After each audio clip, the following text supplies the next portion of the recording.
Back in the days of kings, the king was also a soldier along with his army.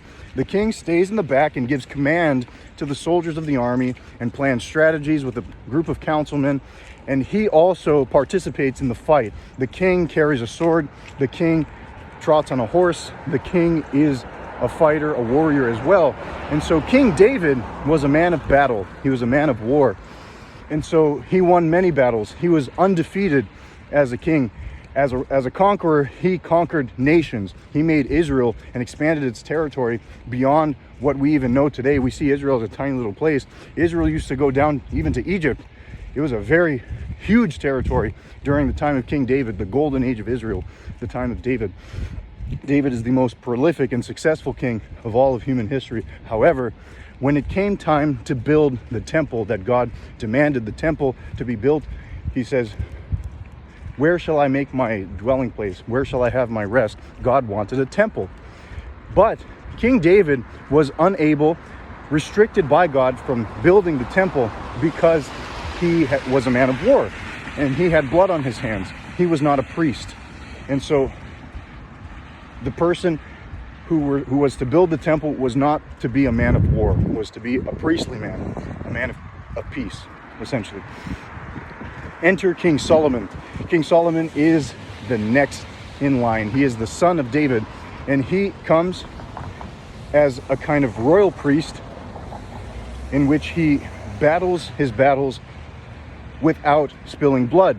And so King Solomon is able to build the temple contrary to his father David, because King Solomon never killed anybody in battle.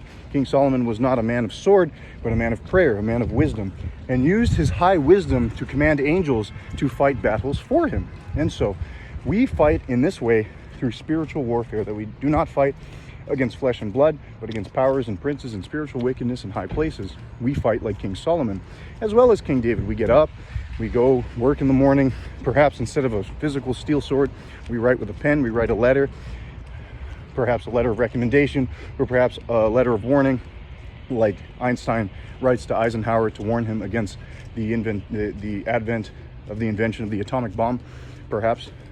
But primarily, we are like King Solomon. We are royal priests, and we command angels to battle battles for us.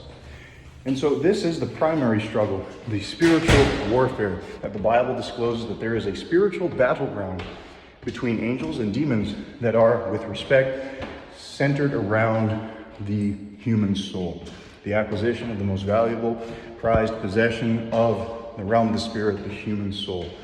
And so we go in battle, in spiritual warfare, through an army of angels. We are able to command angels to go to their house, an angel of peace, an angel of absolution, an angel of deliverance, an angel of healing. We are to send angels. We are to command them. We are to command angels to go and pray, to go and convert, to go and give a dream, to go and give a prophecy. We are to ask God to send his angels to protect us, angels of high power, to surround our bedside in order to help us. This is the primary power of the Christian. We have the ability to command the stars, to command the moon and the sun, to command the sun to stop and the clouds to move and the storm to stop. The storm will cease and be still in your life. In the mighty name of Jesus.